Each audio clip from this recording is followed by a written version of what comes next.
second. Okay, so yes, I asked the question of, for those who just joined, Benvenida, Abravanel, and Beatrice DeLuna, where do we think they're from? I mentioned already that they are from the 16th century. Where are they from? Elaine guessed correctly, Spain and Portugal. One is from Spain, one is from Portugal. And anyone know what was going on in the world at that time, or I should say more specifically, what was going on in the Jewish world at that time? But even if you know what's going on in the regular world at that time, the secular world. So Judith, do you want to answer that? Possibly the Jews being thrown out of Spain. Yeah, so do you remember the year that we all know as Americans as 1492, Columbus sailed the ocean blue. 1492 is also the year that King Ferdinand and Queen Isabella issued the expulsion order and expelled the Jews of Spain.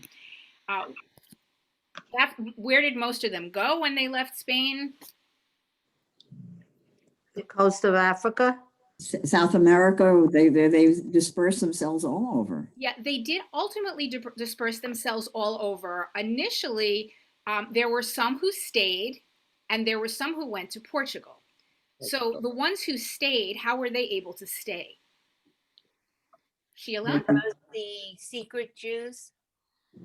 Yes, the secret Jews. So does anyone know what those another term, there's a few different names for Maranos. Okay, so Conversos. we hear is Maranos, which Conversos. pigs. So that's a very derogatory term. Maranos. Conversos is a more neutral term. Conversos means that they converted to Christianity. So on the surface they were Christian, but also anasim. Underneath they were, or they were hidden Jews. Risa gave us a Hebrew name referring to these people. So a Hebrew name referring to this group is Anusim. Risa, do you know what Anus means? Attacked or forced, kind of like forced. So for raping. Yes. So they were forced to convert, or they would be expelled. So yet another term for this group of people is crypto Jews. Some historians refer to them as neo-Christians. I haven't seen that too much, or new Christians, but probably the most common that you've heard, Maranos, Conversos. So these two women enter the stage post-expulsion. Although I should say that Benvenida Abravanel, she was born before the expulsion. So let me put on the screen a couple of things.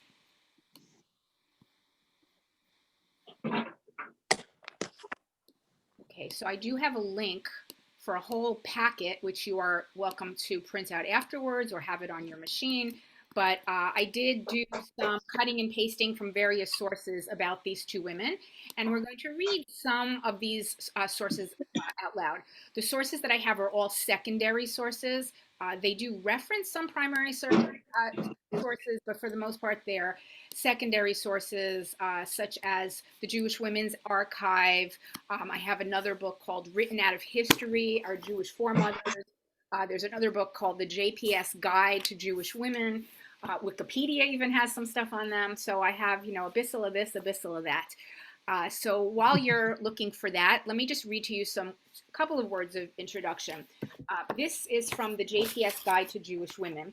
And the way this book is organized is it's not just biographies of women. It's more about women in different time periods. And at the end of each chapter, there's some snippets, biographical excerpts about these individual women. So it starts out, their chapter 1 is Buried Treasures, Archaeological Evidence from the Ancient Near East. This book starts with the 600s, 7th century BCE. And then in chapter 3, it says Jewish women under Islam, the Near East, North Africa, and Spain until 1492. Chapter 4 is Further from Home, Jewish women in Christian Europe to 1492. And then chapter 5, Jewish women in Italy until the 1800s. And it goes on from there all the way until, it goes through 1900.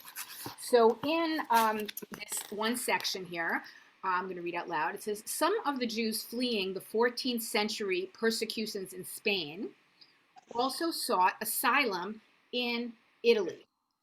Okay, and we are going to find that both of these women, Benvenida and Beatrice, as Gracia, both of them do end up in Italy for part of the time. From this book, this excerpt. So after the decrees expelling all Jews from Spain in 1492, and here's another important factor, the forced conversion of Portuguese Jews in 1497, many more families found havens in Italian cities. So originally, when there was the expulsion order in 1492, there were many Jews who stayed if they were able to convert to Christianity, and many of them actually became full-on Christians, and others really were Marranos, conversos, crypto Jews. They kept many of their Jewish traditions, and they married each other rather than marrying out, so to try to keep the Jewish traditions in the family. But many of them who left, their initial place where most of them went, because it was closest and closest to their culture, the language was the closest, they went to Portugal.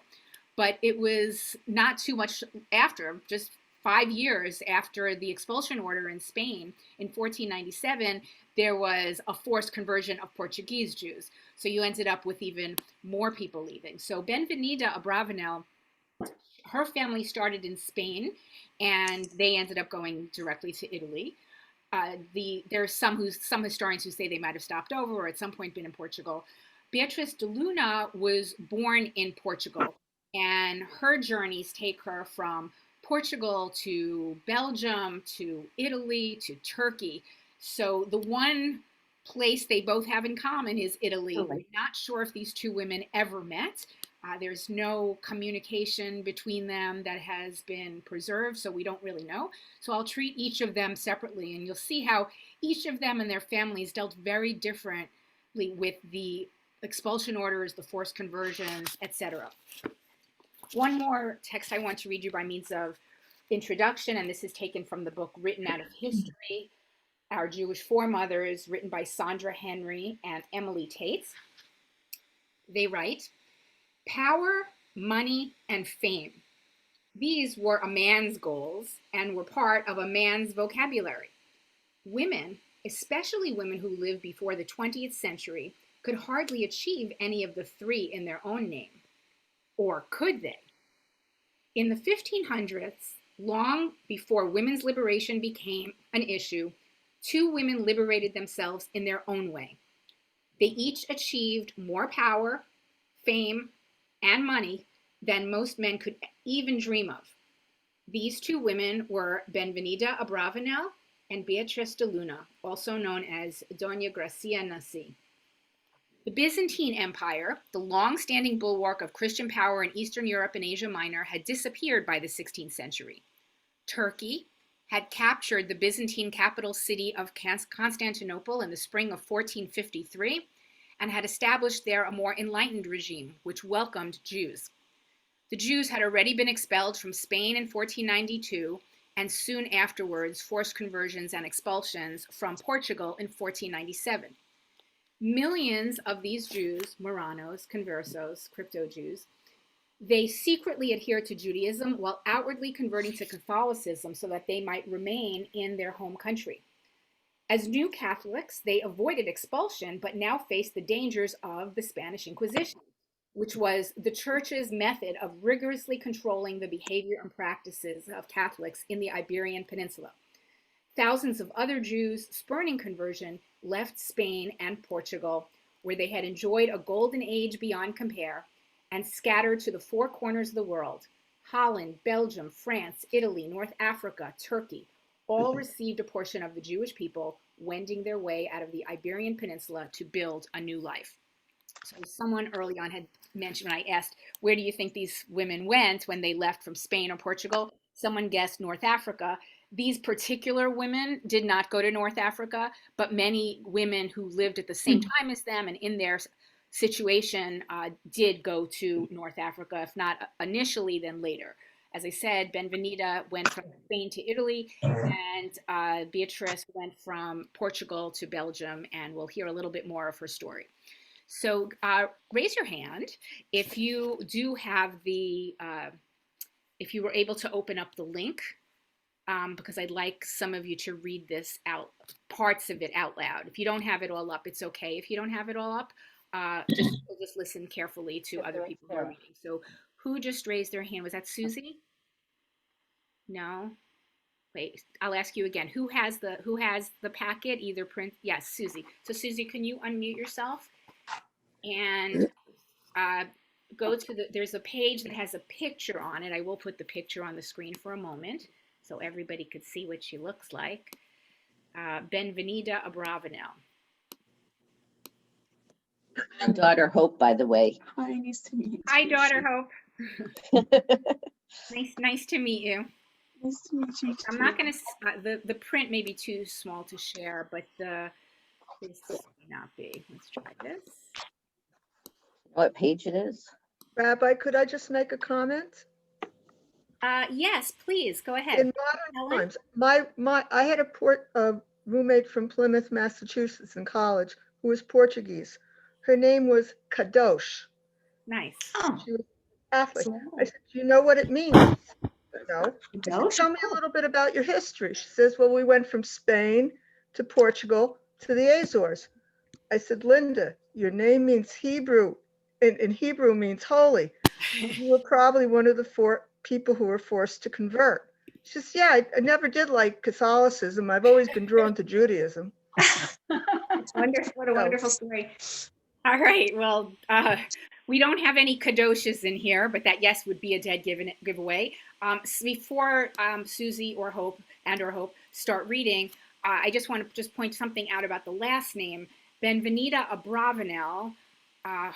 You may have heard different pronunciations of this last name because her uncle was really famous. So Abravanel sometimes is pronounced Abravanel and sometimes Abarbanel. When you look at the way the Hebrew letters are written, depending on where you put the vowels, it most likely was Abravanel, and she is part of the Sephardic family, including, and we'll hear a little bit more about this from Susie. So let me just show you how her name is written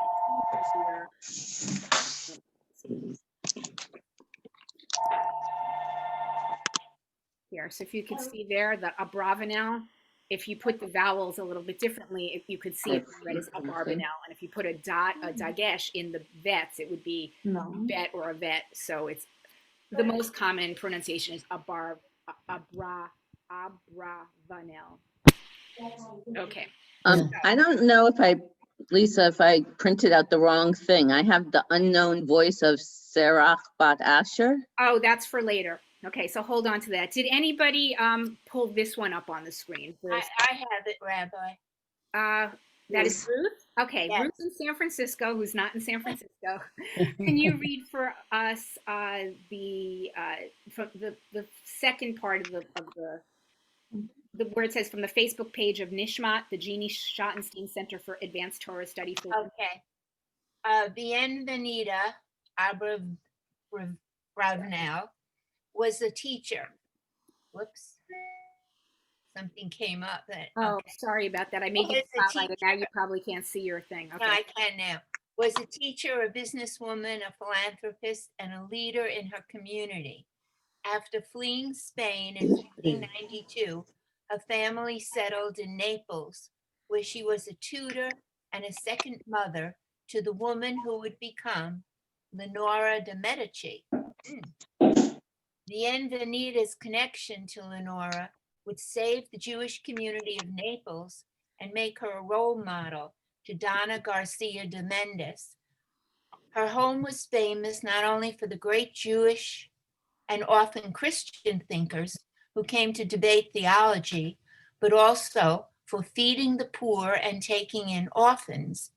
In 1511, when Jews were expelled from Naples, Benvenida successfully negotiated with Emperor Charles V to allow 200 families, including her own and the Mendes family, to stay in Naples with the help of Leonora de Medici and her father, Don Pedro de Toledo. Later, when Emperor Charles V insisted all Jews wear a Jew badge, Benvenida picked up her family and left. Okay, so let me add a little bit to that. So first of all, the Medicis, who were they? Have you heard about them in another context, maybe yeah. outside of the Jewish world? Wealthy. Art world. Wealthy, Sheila said. Risa says, They were very, the bankers of Florence. right. And what were they known for? Myrna? They supported the arts and sculpture. Yeah, so Right. what was going on in Italy at this time and elsewhere was the Renaissance. Wars, all of Right. Yeah, so there, oftentimes we study Jewish history in this separate compartment from world history, and Jews were part of the world. And yes, the Renaissance was going on. So this same de Medici family had some overlap with the Abravanels. I'd like you to, Ruth, since you have it, if you could skip ahead to page, not too much, to page 4. And the second paragraph, if someone else has it, you can take over reading from Ruth. If not, Ruth will continue reading. I have it. Risa, go ahead. Why don't you read the year and place of Benvenida's birth? The year and the place of Benvenida's birth remain uncertain. She was the daughter of Jacob Abravanel, 1528, who was one of the 2 brothers of Isaac Abravanel, the Spanish Jewish exegete, philosopher, and statesman. Isaac had 3 sons, the youngest of whom, Samuel, 1473 to 1547, married Benvenida, though it is not clear where or when. Thus, she married her first cousin and was both the niece and the daughter-in-law of Isaac Abravanel. She brought into her marriage a very large dowry.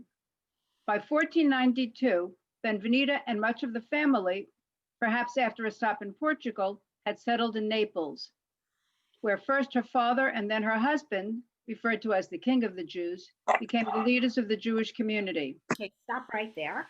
So Isaac Abravanel, Yitzchak Abravanel, he's in this excerpt that Risa read from the Jewish Women's Archives.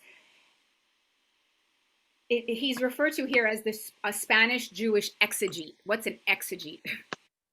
Commentator? Yeah, I mean, it's a big fancy word. The exegete. It means it's a commentary. He wrote commentaries on the Bible. A fancy word for Jewish commentary on the Bible is exegesis. And in fact, there's at least 2 shuls that I know of that have Torah study groups that are called Jews for exegesis. So, the word for something, right? Okay. So another, Risa, since you have this page out, the paragraph before, read the first paragraph now, because I want you're going to be mentioning someone named David Reuveni, who was also a famous person at the time, not a relative. Okay. Benvenida Abravanel was one of the most influential and wealthiest Jewish women of early modern Italy. Her family life, however, was racked by strife. The sources about her include literary praise of her and her family, references to her in the travel diary of the Messianic pretender David Reuveni, who died in 1538. Rabbinic discussions about her husband Samuel's will, in which he made her the main heir and executrix, and many archival materials, not all of which have yet been studied. Okay, let me read to you words of praise about Benvenida Abravanel by this Messianic pretender, David Reuveni. You might not have heard of him, a more famous Messianic pretender in Jewish history that you may have heard of is Shabtai Tzvi. Okay, so that was at a different time, but David Reuveni, this is what he has to say about Benvenida. Okay, so first it says, when Reuveni came to Pisa, as in Leaning Tower of, he wrote in his diary that he had received from Signora Benvenida, wife of Samuel Abravanel, a banner of fine silk on which the 10 Commandments were written, with gold embroidery, and a Turkish gown of gold brocade, besides having sent me money 3 times when I was in Rome. Reuveni also wrote about his benefactor, that she was a very religious woman, that she fasted every day. He reported that he had already heard of her fame in Alexandria and Jerusalem, and this is a quote from his diary, how she used to ransom the captives and had ransomed more than 1,000 captives and gave tzedakah to everyone that asked of her. So this issue of ransoming the captives, it's one of the 613 mitzvot is actually to ransom captives. It's called Pidyon Shavuim. Thank God we don't have too much of it in our day. We did have recently with Gilad Shalit. But back in those days, it was a very common thing for Jews to be kidnapped, Jews from wealthy families to be kidnapped, or prominent Jews in other ways, where so wealthy people would be able to ransom them. And people like Benvenida Abravanel and her family were often approached. Didn't mean they would necessarily say yes, just because they had the money, didn't mean they wanted to spend it on this, but she did. And this messianic pretender, David Reuveni, he viewed that as a very positive aspect of her, meaning that she was very generous and pious. One other thing I just wanted to tell you about Benvenida Abravanel. Let me just point to it. Okay, so she was in Naples. Then, okay, she was in a town. After she didn't stay in Naples the whole time. She ended up leaving with her family to go to Ferrara. And they left to Ferrara, also in Italy, because of the Jew badge. From 1540 on, the Jews of Naples were required to wear Jew badges within 6 months. And if they didn't, they would face serious consequences. And so this family chose to leave, and they had money to leave, so they left in 1541. And even though they were a very important family and they were allowed to stay, there was an exception made to the rule of expulsion for them, and they didn't have to convert either because they were so famous, but they wanted to go with the rest of the Jewish community, with other Jews in their community. They wanted to go to Ferrara. And Ferrara, it turns out, was a very major center, a refuge city for Sephardic Jews at this time. And it's there that Dona Gracia ended up with her family, the woman who was formerly known as Beatrice DeLuna. We'll hear about her in a second. We're not sure if they met, as I said, but Ferrara was the one place that they both left. So it wasn't like they were just in the same country. For at least a few years, they were both in Ferrara.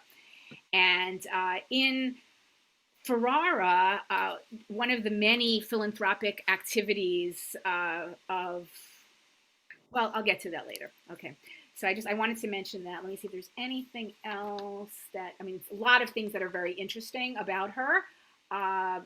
You should know that in 1553, Jacob and his cousin Isaac, the two prominent Abravanels that she was related to, the father and the uncle, they were required by the government to hand over their copies of the Talmud, because in 1553, there was a burning of the Talmud as part of the Ferrara Inquisition. So it was this history of, we're in one place, we go to the other that's pretty close, thinking we're going to be safer there, going to the next place, thinking it's going to be safer there.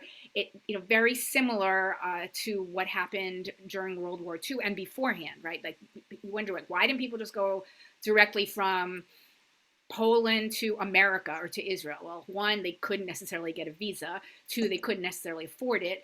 Three, it was more likely that you were going to try to flee somewhere that was close by, where you wouldn't have to travel as much, where the language would be the same or similar to what you knew. And in those days, in the days of Benvenida and Gracia, they moved from one city to the other in Italy, and that worked for a while. It actually worked for her whole life for Benvenida, but it didn't work so well for Beatrice DeLuna. So the last thing I wanted to tell you, I don't know if I could tell you or show you. No, I'll do that later. Okay, so let's move on to Dona Gracia, who was originally called Beatrice DeLuna, and she was born a little bit after Benvenida. Benvenida died in 1560.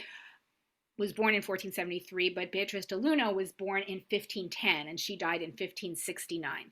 So let me put her picture up on the screen now. It's also a portrait. It's not a photograph. So let's do this. Share screen.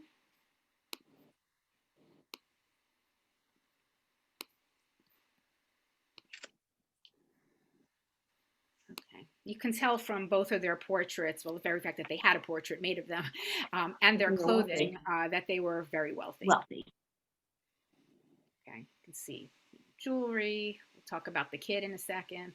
All right, so that is Beatrice DeLuna, Dona Gracia Mendes Nasi. So unlike the Abravanels, who retained their Jewish identity throughout the lifetime of Benvenida, Beatrice, her family, they chose to be crypto Jews. They chose to convert to Judaism. That's why she has these two names. Her first name, Beatrice DeLuna, was the Christian name that they took when they converted to Catholicism.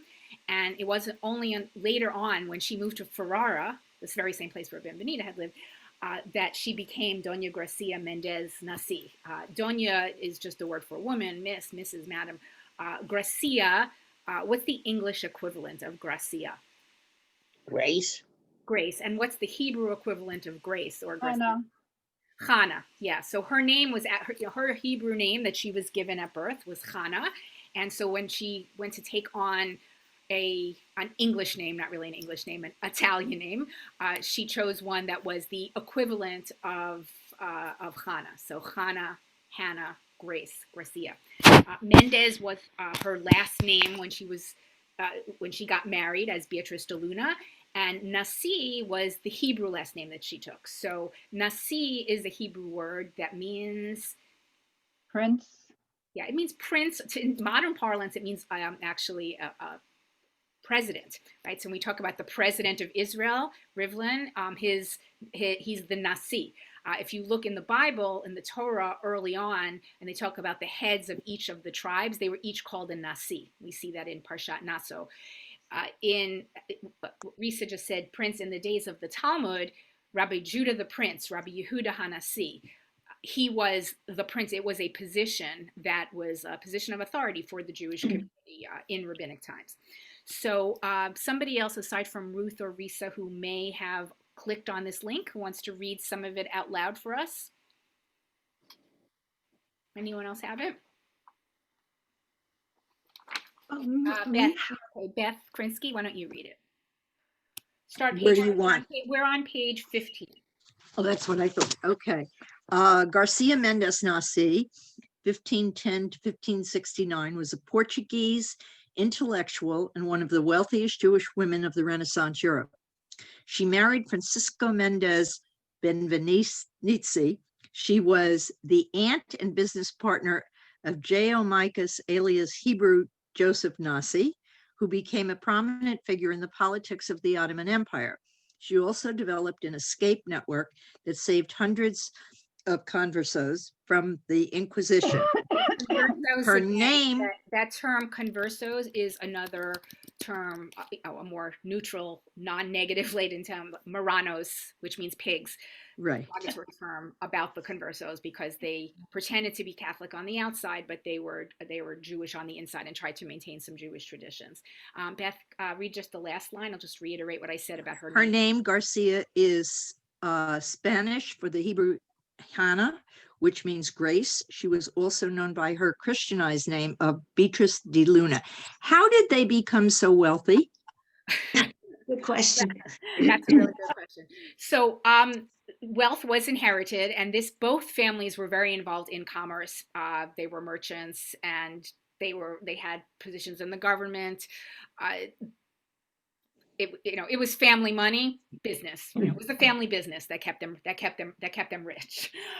Now, both women have soap operas very much attached with their stories. If you want to read more about the soap opera that was the life of Benvenida Abravanel, you can read that after the class if you want to click on this. Not only do I have a document put together of my own cutting and pasting, but I have other links on there if you want to delve even deeper.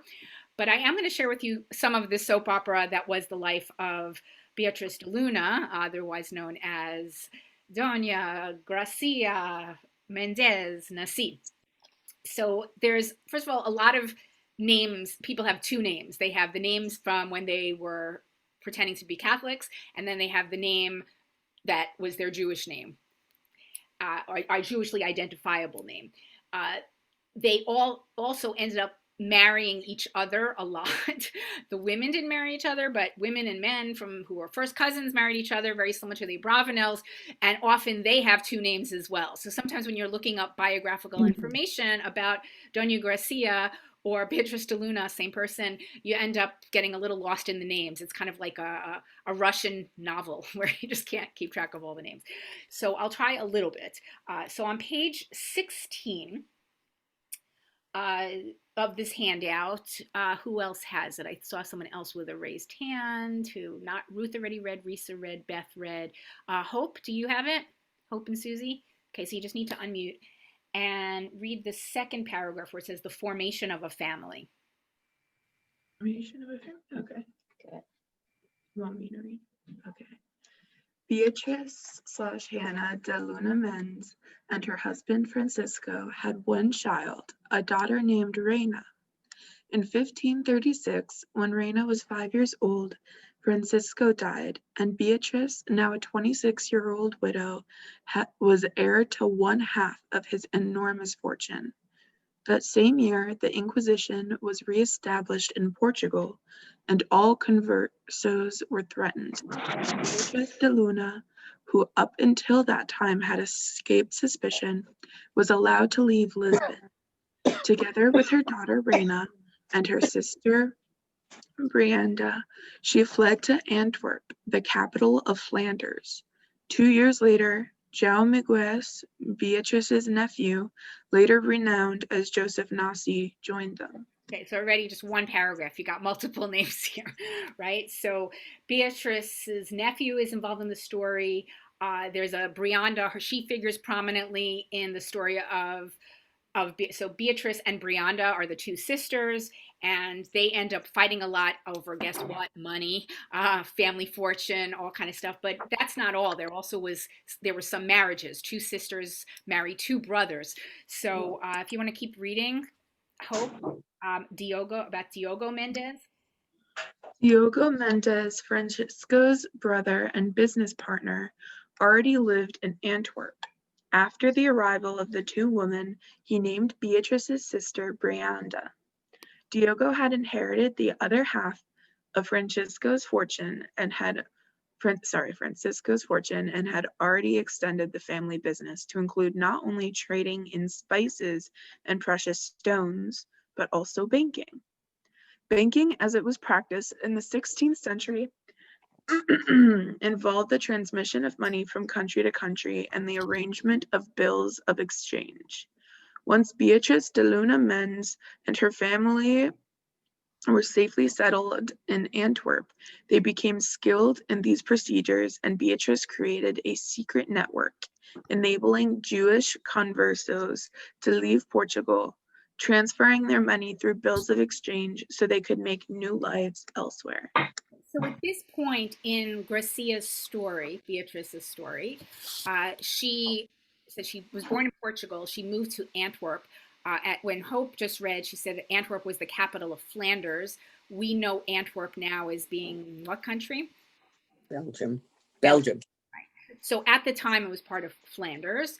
And as long as Flanders remained part of the Spanish Empire, which it was, the Inquisition applied to them.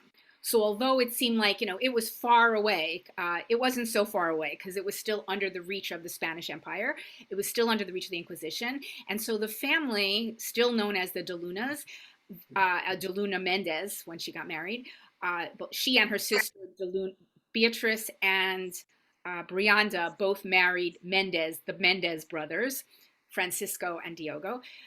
They still were going by these Christian names, and they were not able to live without fear of discovery. But they stayed, they continued their crypto-Jewish life. They continued being conversos.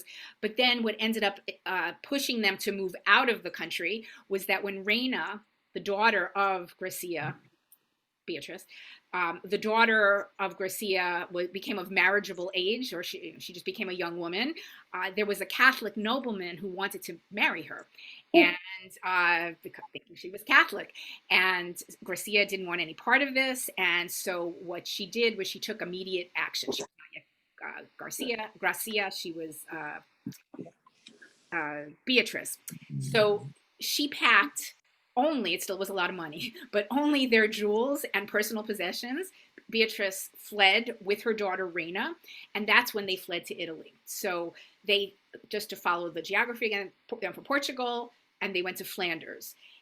Then from there, they went to Italy. Where did they go in Italy? They went to Venice. And Oh, but it's a ghetto there. Yeah, so interesting. They had a ghetto there, absolutely. But what was really interesting, I thought, one of the many interesting things about her biography is that because they were regarded as new Christians, as I mean, people didn't know that they were hidden Jews. They appeared Catholic. The Mendes family was not required to live in the Venetian ghetto. And she continued supervising her business. She lived in luxury. They actually lived on the Grand Canal. And at that time is when she first started with family spats with her sister. So her sister, Brianda, who was married to her brother-in-law, Diogo, there was fights between the two sisters, and one brother wasn't alive anymore. Beatrice's husband died. But the two Mendes families, the two DeLuna families, were fighting each other for the family fortune. And one actually took the other to court. And while the matter was in court, neither of them was permitted to leave Venice. Finally, though, the case was settled between them. They each ended up with something in 1549. And that was when Beatrice left and they went to Ferrara. And her sister remained in Venice. Her sister, Brianda, remained in Venice. Excuse me, Rabbi. Yes. I have a question. At that time, I thought women weren't supposed to have any money, or if they married, all the wealth goes to the power of the husband. Well, good point. It's by this point, there are two ways that women could become wealthy in their own right. Their husband died or divorced them. So it sounds horrible. Those are two horrible events. But that when you have a wedding ketubah, that is what a ketubah essentially says. A ketubah is an insurance policy essentially for women. And in those days, it meant a lot.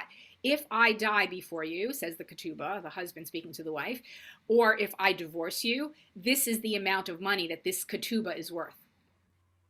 A life insurance policy. So with Beatrice, who became Gracia, her husband died. That's how she became wealthy. With Brianda married Diogo, and they were really fighting together for the Mendes DeLuna money.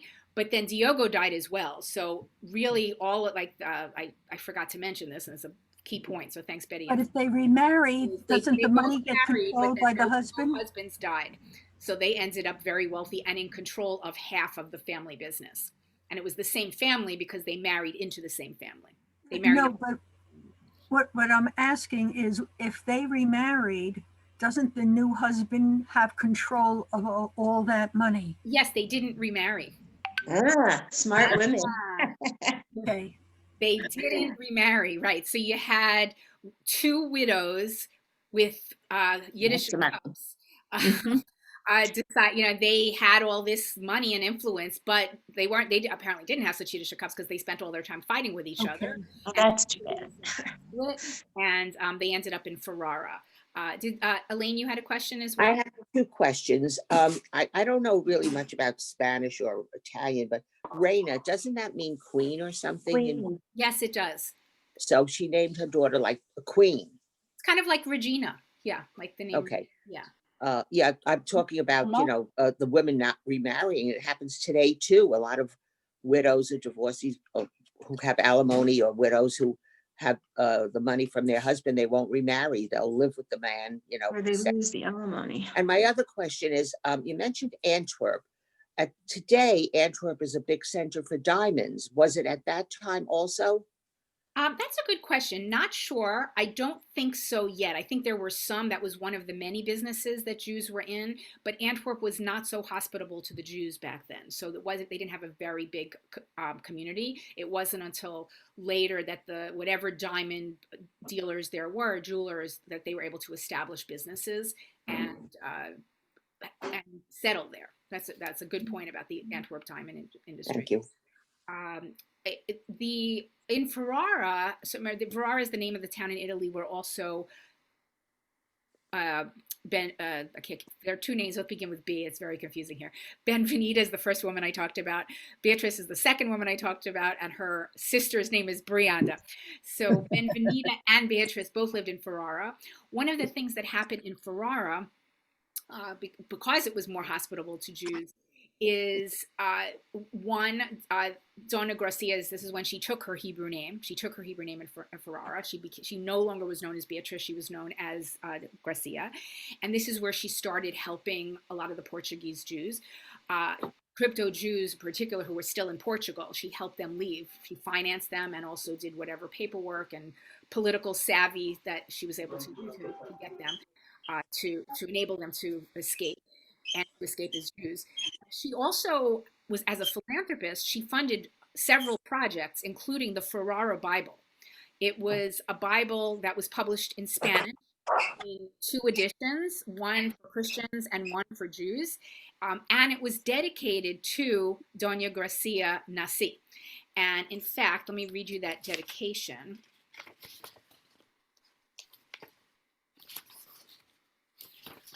Find it.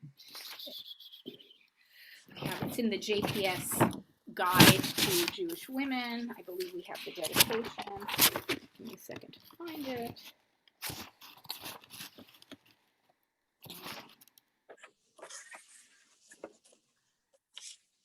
Okay, she's dedicated to Dona Gracia Mendes and Nasi, the crowned gentlewoman, the glorious diadem of Israel's multitudes, stately vine, crowning glory, beautiful garland, and royal mitre. The wisest of women built Israel's house in pure holiness. With her strength and treasure, she extended a hand to the poor in order to rescue them and make them content in this world and in the next. Like, wow, right? So glowing comments. So why did she not stay in Ferrara? If you may recall from the very beginning when I introduced her, I said she ultimately ends up in Turkey. So why does she not stay in Ferrara? Well, for whatever reason, they decide that they want to go back to Venice. And so they're there for a little while. And then things are not feeling all that comfortable for Jews anymore. So they end up making plans to go to Turkey. Now, there's one piece of the soap opera that I can't say it's delicious because it doesn't even sound real. It sounds like Days of Our Lives here. So it says here, okay, Brianda, that's the sister. She's the one who had chosen, she chose originally not to go to Ferrara, and she also chose not to go to Turkey. She remained in Venice, and she had a daughter from her husband. And her daughter's name, incidentally, was also Gracia. So she's sometimes referred to as Little Gracia or the younger Gracia. And Gracia Nasi and her nephew were not content with this arrangement. Amid much intrigue in noble circles in Venice, to have Brianda's daughter married to one of them, Joao, aided by his brother Bernardo, took the daring step of abducting the girl in January of 1553 and hastily marrying her in Ravenna. This is crazy, right? Thereupon, the Venetian authorities intervened and succeeded in having the girl return to her mother in Venice. Joao Micas embarked on diplomatic efforts to have his wife, forced wife, and her fortune restored to him, but without success. Meanwhile, after lengthy proceedings, the Venetian authorities banished Joao Micas from Venice. I wonder why. Gracia Nasi sent a ship from Ragusa to Ancona to fetch him and his brother Bernardo, and they embarked for Constantinople in November of 1553. After his arrival in Constantinople, Joao, who is now known as Yosef Nasi, may have made further efforts to have his marriage to Gracia Nasi's niece recognized in Europe. But several months later, when these efforts appeared doomed, he took quite a different course.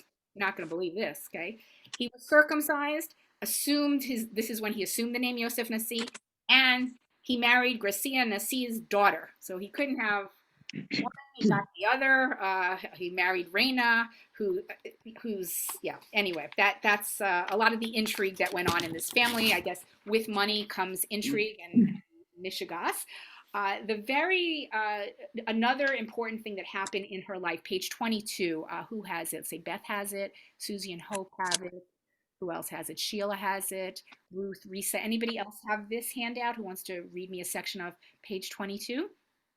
I'll read to all of us, page 22. Ruth, do you want to read again? Sure. Okay. In Constantinople, Gracia Nasi continued to manage the family's commercial and shipping activities, with agents acting on her behalf in major commercial centers in Europe. They stop there, Ruth, and go to the next paragraph, the most ambitious. The most ambitious of Gracia Nasi's interventions on behalf of Jews was the boycott of the port of Ancona in 1556, one of the rare acts of organized Jewish resistance to persecution in the pre-modern period. For 2 decades, ex-conversos from the Iberian Peninsula had lived as openly practicing Jews in Ancona. Is that how you pronounce it? Mm-hmm. An Italian town under the papal rule, with explicit papal consent and protection from inquisitorial prosecution. Okay, stop They- there. Stop okay. there and then go to the next paragraph. Okay, let me go down. Oh, wait, actually, one more sentence in there, Ruth. I'm just going to read it and then you'll start the next paragraph. Okay. The popes who granted them protection, this is the DeLuna family, now the Nasi family, in Turkey, they did so in order to encourage trade between Ancona and the Ottoman Empire, a task for which the Portuguese Jews were particularly well suited. Not surprisingly, 4 agents of Gracia Nasi were counted among the Jewish merchants active in the city. Okay, now Ruth, keep reading. However, in May of 1555, However, in May of 1555, there was a fateful change at the Vatican. The first of the militant counter-Reformation popes, Paul IV, 1476 to 1559, Pope 1555, ascended to the papacy. Only 2 months later, the new pope took sudden action against the ex-conversos in Ancona, overriding the guarantees granted to them by his predecessors. He initiated inquisitorial proceedings against them. The entire community of Portuguese Jews in Ancona was placed under arrest.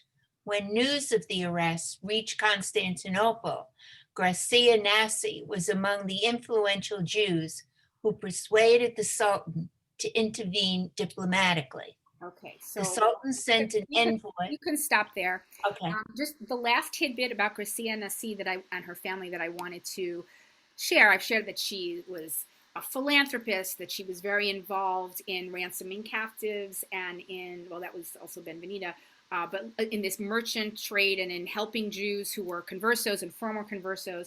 Another thing that she did, she had the foresight to look towards Palestine. Then it was called Palestine, and the city of Tiberias. And what she thought of, she was hoping to establish a refuge there for conversos who were fleeing from Spain and Portugal. So instead of having the conversos come to Italy or come to Turkey, because from her own experience, it seemed like wherever you went, things were just going to get bad anyway, so why bother going to that next place? She was thinking the safest place for Jews would be Palestine. And so she and her nephew, they did become involved in this project, but they never were able to see it through. In fact, it says here, Joseph Nasi obtained a privilege from the Sultan, granting him the ruins of Tiberias with 7 surrounding villages. And Dona Gracia was said to have contributed large sums towards the project, and a thriving settlement existed, but it was short-lived because only a generation of their families lived there. It was very tough to live there, so they ended up, most of them, coming back to Turkey, and that's where she ended up.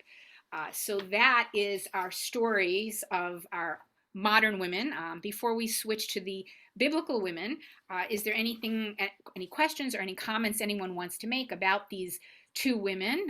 Both of them had in common the fact that they lived in the 16th century.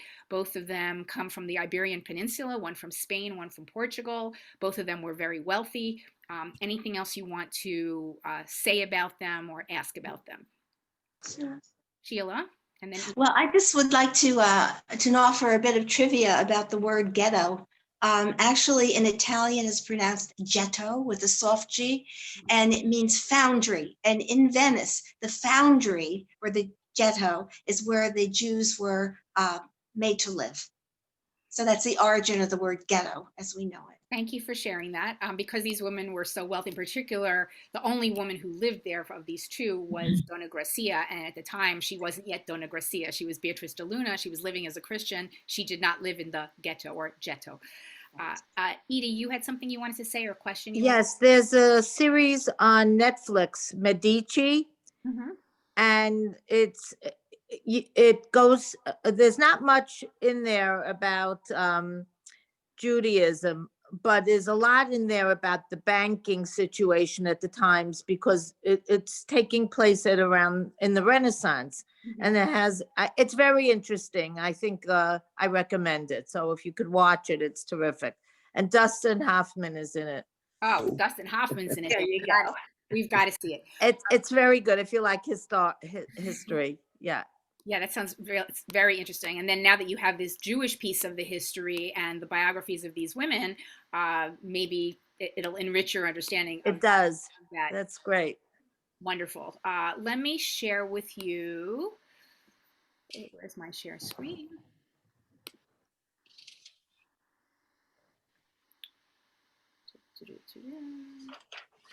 Yeah, this is what I wanted to share. This is before we move on to the biblical. I had mentioned the Ferrara Bible that was able to be published thanks to the financing of the patroness, Dona Gracia. Here is a book. This is a book called The False Prophets, and it was published in 1552. It was written by Eliezer Mili. It says right here, Venetia is the Hebrew word for Venice. And this book, see right here, the book takes its name from a biblical verse from the book of Kohelet, Ecclesiastes. For every purpose, there is a time and a rule. And as the title suggests, by the way, that's from the same chapter that has to everything there is a season, is chapter 3 of Kohelet. And as the title suggests, L'chol Chafetz, it deals with the formal side of Jewish religious practice. With moving grace and notable alliteration, the author refers to Abravanel as not the guy, but the woman, Benvenida, as more perfect than all other persons. And in Hebrew, the alliteration is Kula Kilula Min HaKol. Kula Kilula Min HaKol. More perfect than all other people, than all others. So that's one primary document I wanted to show you. This is L'chol Chafetz. I don't have the Ferrara Bible here, but I do have Sefer Torat Moshe. And Moshe is the first name of Moshe Alshich, who was another exegete, a commentator. It was published in 1593. And this is the dedication, printed in the home and with the letters of the illustrious lady, woman of valor, Eshet Chayil, Dona Reina Nasi, may she be blessed above women in tents. That's actually a reference to Yael in the book of Judges, Shoftim. Widow of the prince and magnate in Israel, the local duke, Don Joseph Nasi, in her home here in Belvedere, near the great city of Constantinople, that is Istanbul, under the rule of our Lord, the great and powerful Sultan Murad, may his glory be exalted.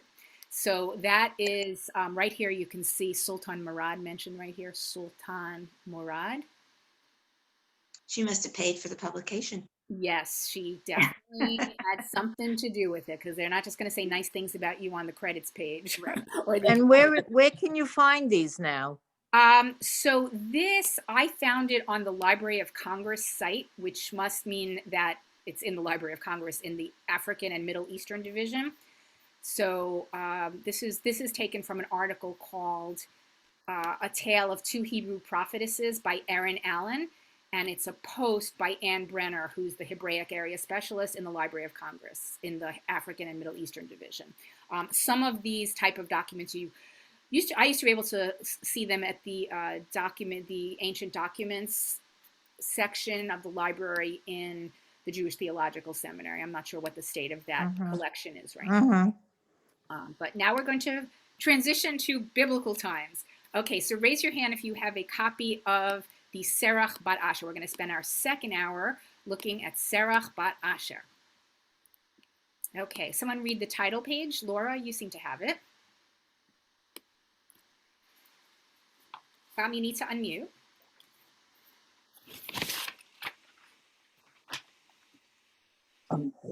Sorry. The unknown voice of Serach Bat Asher, bearer of wisdom, singer of songs, healer of souls, keeper of communal memory. Okay, so Serach Bat Asher, I gave her all these titles. I recently taught about Serach Bat Asher in honor of my friend who's a rabbi in Baltimore. She just celebrated a special birthday, and there was a surprise for her, and part of the surprise was a Torah study session. And these words that I chose to describe Serach Bat Asher also describe my friend, Rabbi Dana Sorokin, who's at Bethel, Baltimore. Bearer of wisdom, singer of songs, healer of souls, keeper of communal memory. So what do we know about Serach Bat Asher? Some of you were in the Wild Women class years ago when I taught this, so you may or may not remember her name, you may not remember her story. It's always worthwhile going over the story of a woman who's not well known, yes? So raise your hand if you recall her name at all. Okay, that's okay if you haven't. That's why I'm teaching it again. I didn't expect you to know it all. So first of all, Asher. Who was Asher? Or Usher. He's a biblical character. And Elaine, do you want to venture a guess?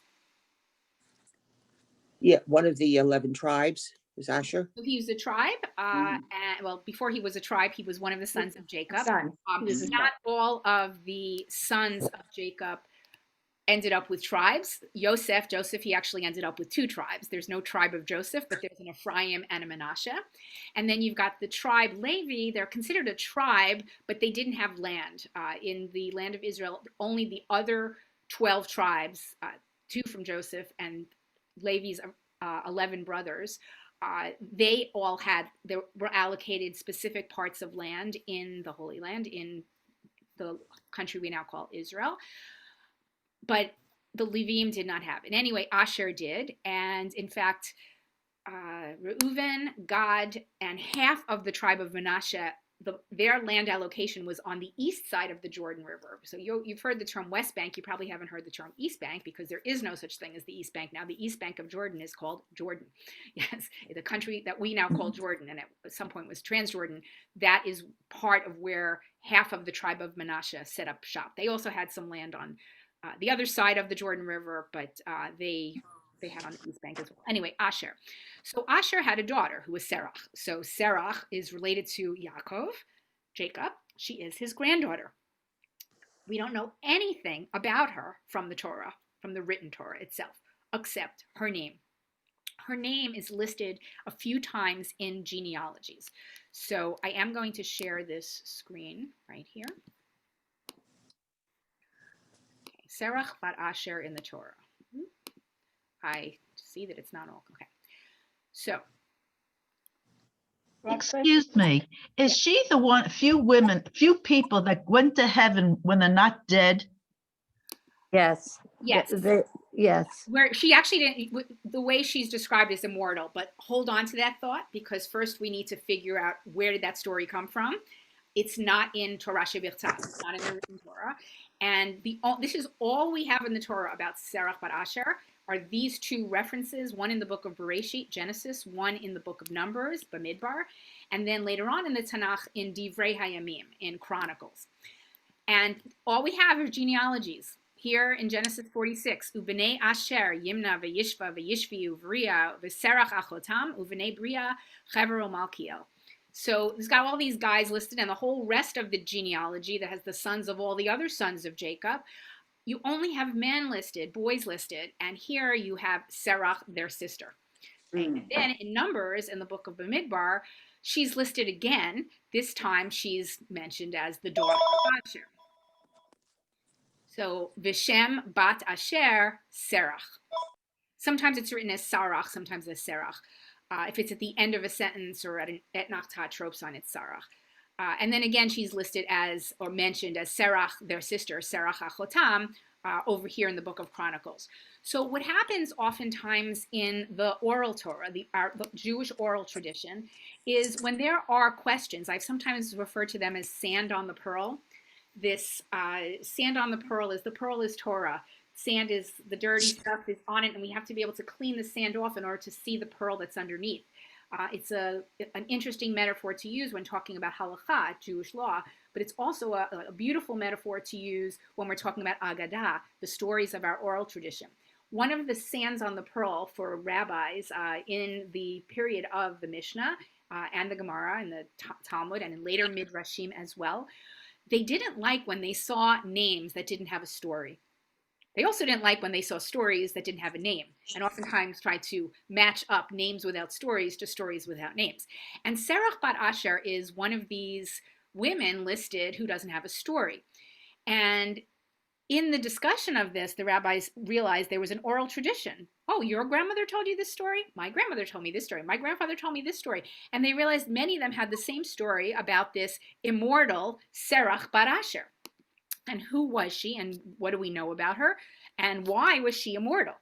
Well, this midrash, it's from a midrash collection known as Batei Midrashot. And then there's another one called Otsar Midrashim, the alphabet of Ben Sira. But this one right here is a commentary on a verse from the book of Mishlei, from Proverbs, that you may know as the Eshet Chayil, that's sung traditionally in Jewish homes on Friday nights. Oftentimes by a husband to his wife, sometimes by the whole family, sometimes by all the men. Piha patcha b'chochma. Her mouth opened with wisdom. What does that line of the Eshet Chayil, who does that refer to? Well, it's part of a longer midrash in which each line of the Eshet Chayil, each of the 22 lines, is attributed to a different biblical woman. And this one is attributed to Serach. Now, it looks here like it's a hey, but it's supposed to be a chet. Serach bat Asher, shelo ta'ama ta'am mita. She never tasted the taste of death. You may know the word ta'am from Hebrew or Yiddish, right? Ta'am. And she never, ta'ama, the ta'am of mita. And that's why this line is a pi hapatcha b'chochma, her mouth opened with wisdom. Why did her mouth open with wisdom? Because her mouth never tasted death. So she had this entire endless lifetime to accumulate all kinds of wisdom. Okay, that doesn't tell us a little, but it doesn't flesh out the story. The story, one of the places that fleshes out the story of Serach bat Asher is right here in Otsar Midrashim in the alphabet of Ben Sira. And this is, yes, what you mentioned before about 9 who entered paradise alive, right? So would you like to read this out loud? I can't see the whole screen, so I don't know who said the comment of 9 entered paradise alive. I have it in my notes, but I didn't. Okay, does anybody have this printed out, this page 1? Yeah, I do. Okay, someone who hasn't read yet? My mom can read. Susie? I have it. Okay. Okay, go ahead, Susie.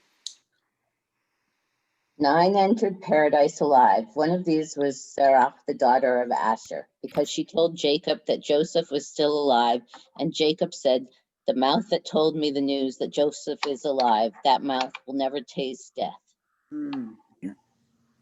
Okay, so this Hebrew is obviously a lot more on here, but this idea, the mouth that told me the news that Joseph is alive, that mouth will never taste death. So according to this midrash, there was a measure for measure, midah keneged midah, reward that was bestowed upon Serach bat Asher. And it was a reward for a mitzvah that she did. So what did she do? Well, what did she do? She told the news that Joseph is alive. She said that to Dona, and therefore her reward was, since her mouth gave the news that Joseph is alive, that same mouth is never going to have the ta'am, is never going to taste death. So another story. We don't have this story in the written Torah. It's part of the oral tradition. So where is this? Okay, this is a description in Midrash Hagadol. There's a few of them. It's a midrash on this verse from Genesis 45. And I realize I have a little typo in there on the English transliteration, so I'll read this. So the quote from the Torah. And they told him, Joseph is still alive. Yes, he is ruler of the whole land of Egypt. And his heart went numb.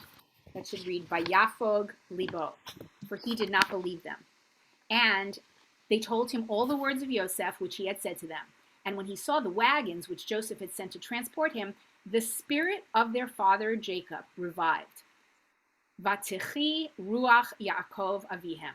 And Israel said, Israel being the other name of Jacob, my son Joseph is still alive. I will go and see him before I die. Okay, so we need a little context here. Why did Jacob think that his son, or Israel, why did he think his son Joseph was dead? Because they brought the robe, and the other brothers told him that he was gone. Right. They had the blood on the robe. They had blood on his ketonet pasim, on his very fancy coat that dad had given him. But what really happened to him? He didn't die, but what? He was sold to sold. He was sold, yes. And he was sold as a slave by whom? by his brothers. Okay, so now imagine it's many years later. Okay, skipping ahead, the end of the book of Bereshit, you have Joseph. Where does Joseph end up? He doesn't stay as a slave. There's the next part of the Egypt. story. Okay, he's in Egypt, and first in Egypt, he ends up working for Potiphar. There's an unfortunate incident with Potiphar's wife, okay, Right. and he ends up in prison. And who does he meet in prison? He interprets some dreams there. The baker and the The butler. baker, And the right. butler, great. And the baker ends up getting killed, but the butler gets restored to his post. And at the end of Parshat Vayeshev, we're told that the butler doesn't remember Joseph. But lo and behold, one day Pharaoh has a couple of dreams. He can't sleep. He needs a dream interpreter. The butler says, I remember someone who was a dream interpreter back when I was in prison. And Pharaoh says, bring him to me. And that person was Joseph. Okay, so what does Joseph do, and how does Joseph end up going from being a slave to being an imprisoned slave to being a freed slave to being a dream interpreter to eventually becoming the second in command to Pharaoh in Egypt? What happened? How did he? Success story. Big promotion. Rabbi, you wanted all of these answers while standing on one foot? Yeah, I No. want it all on one foot. So what? Tell me something. He the famine. He was able to save food, and he figured out a program so that he would save the Egyptians. And Yeah. So it was first, he not only interpreted the dream, he also had an economic plan. The Right. dreams, Pharaoh had a dream about 7 fat cows eating 7 skinny cows. right, right. Ears of corn eating 7 skinny ears of corn. Each of the 7 refers to 1 year. There were going to be 7 years of plenty, followed by 7 years of famine. And Joseph, being very wise, said, why don't you save food during the years of plenty so that during the famine you'll have food? And then during the years of the famine, not only did Egyptians come to the storehouses and eat this surplus food, but also people from the land of Canaan came, namely who? The sons of Jacob. Jacob himself didn't go. He was older. Jacob would not let Benjamin out of his sight initially because he's like, I lost one son. I don't want to lose another. He thought his son Joseph was dead because that's what the brothers had told him. And now in Egypt, at some point, after messing with them for a little bit, Joseph reveals himself to his brothers in Parshat Vayigash, and he says, I am Joseph, your brother. Ha'od avichai, is my father still alive? And this part that I just had on the screen that I shared with you, that I'll put up again, this section from Genesis 45 is how they told him. How did they tell him that Joseph is still alive? And according to this, there's a midrash here, Midrash Hagadol, and it's translated in Aviva Zornberg's book on Genesis. Risa, do you want to read it? Joseph's brothers said. Joseph's brothers said, if we tell Jacob right away that Joseph is alive, his soul might go numb. Sure. What did they do? They said, let's have one of the innocents sing him the news, condensing the story to poetry, accompanied by the harp. They said to Serach but Asher, tell our father that Joseph is still alive and living in Egypt. What did she do? She waited until he was standing in prayer and then said in a tone of wonder, Yosef b'Mitzrayim, You'll do lo, I'm looking at the English, it's hard to read. I know you'll have a much easier time. You'll do lo al birkayim, Menashe ve'Ephraim. Right, so what Risa just read, you can hear it's a rhyme. Yosef b'Mitzrayim, Yoldulo al Birkayim, Menashe ve'Ephraim, which means the following that Risa is going to read in English, but you'll see it doesn't have the same ring to it in the English. Joseph is in Egypt. 2 sons were born, quote unquote, on his knees. Menashe, Ephraim. Jacob's heart failed while he was standing in prayer. When he finished his prayer, he saw the wagons and his spirit came back to life. Okay, so that midrash serves to clean that sand off the pearl. It fills in the gaps of a story and tells us why is Serach bat Asher, are there oral traditions about her being immortal? Well, she received the gift of immortality from Jacob because of her mouth that conveyed the news in a very beautiful way to her grandfather, because it wasn't enough to hear it from the other brothers was not helping. They needed somebody who was more gentle. And she, according to other midrashim that I don't have up here on the screen, she was a songstress, a poetess, a musician. Some say she played this on an instrument, maybe a harp, maybe a violin. Violin, right. You know, she musically accompanied and also used words that were very gentle. Edie, I see you have a comment, but before you say anything, I just want to read to you. There's a book called "But God Remembered: Stories of Women from Creation to the Promised Land." It's by Rabbi Sandy Eisenberg Sasso, who's the first Reconstructionist female rabbi. And it's a children's book, but really an adult book. And it has a section on Serach bat Asher. And this is how she imagines the way Serach told the news, broke the news to her grandfather Yaakov. So we had Risa reading it in the Hebrew, in the Midrash. This is an English imagined. It's not taken from a traditional Midrash. It's more of a contemporary Midrash written by Rabbi Eisenberg Sasso. And she writes, "Once your sons handed you Joseph's bloody coat. You wept and mourned. You no longer had hope. But a miracle has happened. It's almost a dream. Come closer, grandfather. Hear the words that I sing.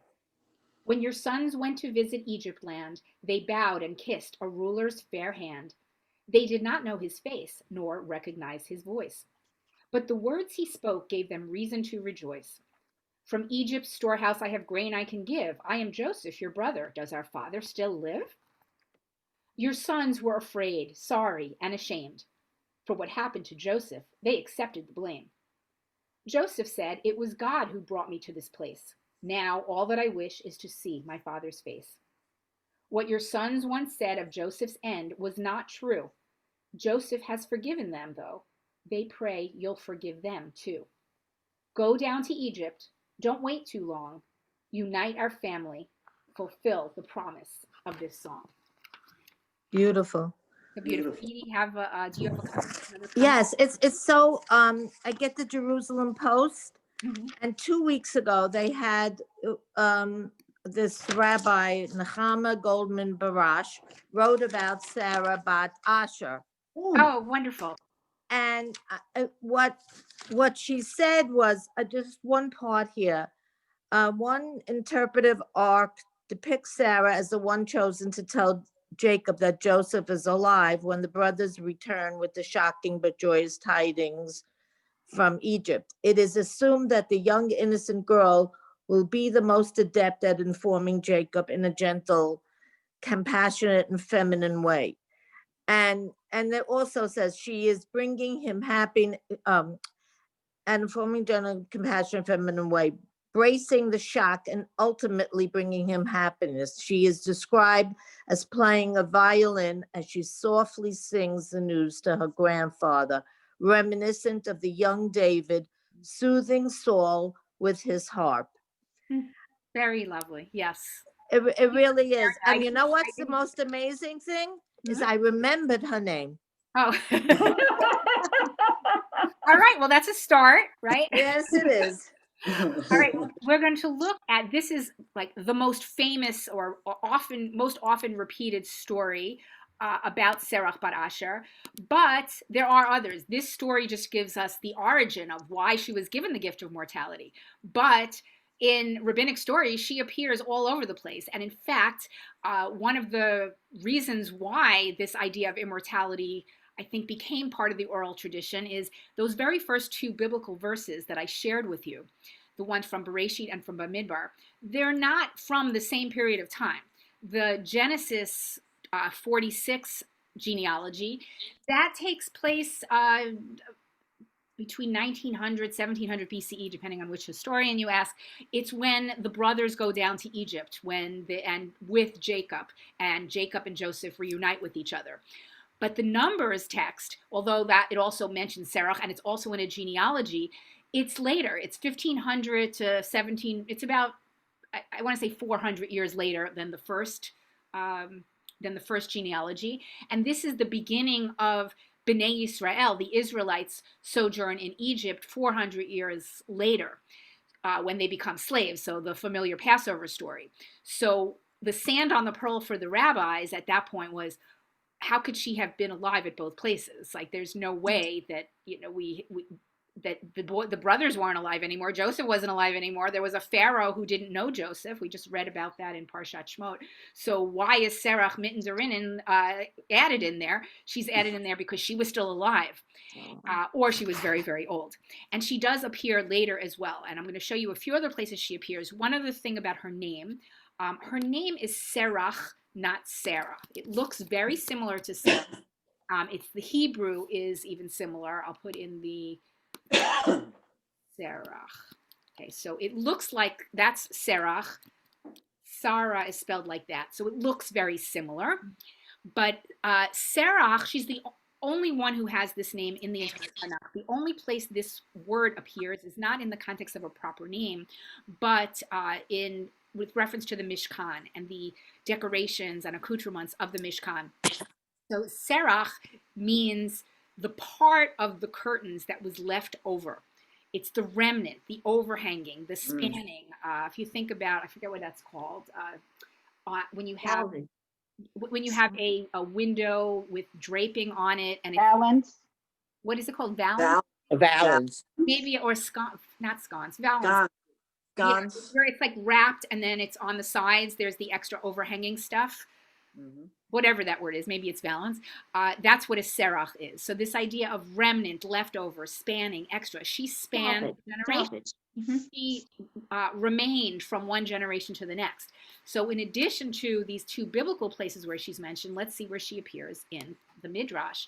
Let us see. Okay, so let me go back to this share screen. Okay, so later on, this is when Moses, it says Serach bat Asher is the arbiter of Moses' authority.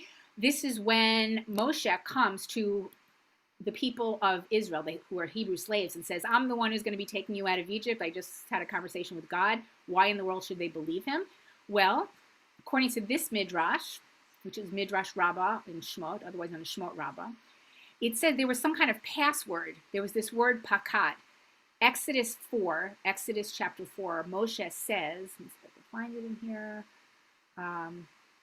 Vayishmeu ki pakad Hashem al hashmuah. They heard that God had remembered this hearing, that God had visited upon them. And when they heard the word pakad itself, they believed because they heard, not because they saw the signs and wonders. What made them believe? The sign of God's visitation, which he communicated to them, for they had this as a tradition from Jacob. Jacob having handed down the secret to Joseph, and Joseph to his brothers, while Asher, the son of Jacob, handed down the secret to his daughter Serach, who was still alive. And this is what he told her. Any redeemer that will come and say to my children, I will surely visit you, using this word, pakod, pakadati, shall be regarded as a true deliverer. When therefore Moses came and said these words, I will surely visit you, pakod, pakadati, in Exodus chapter 3, the people believed him at once. They believed him as soon as they heard the password. And that's why it's written in Exodus 4. And when they heard that the Lord had visited pakad, the children of Israel, and that he had seen their affliction, then they bowed their heads in worship. They bowed their heads at God's visitation and worshiped because he had seen their affliction. So there's this password that somehow Serach, well, not somehow, she knew it, but because she was still alive, she was able to share that news with Moshe. So that's one Midrash where she appears, not too much later on. Also, she appears to Moshe just as fast forward to when they're actually leaving Egypt. What happens when they're leaving Egypt? It's after the 10th plague. It's actually in this week's Torah portion in Parshat Bo. And then next week we read Parshat Bishalach, where they're about to cross the sea. And we have here this biblical verse, verse 19. And Moses took the bones of Joseph with him. Vayikach Moshe et atzmot Yosef imo.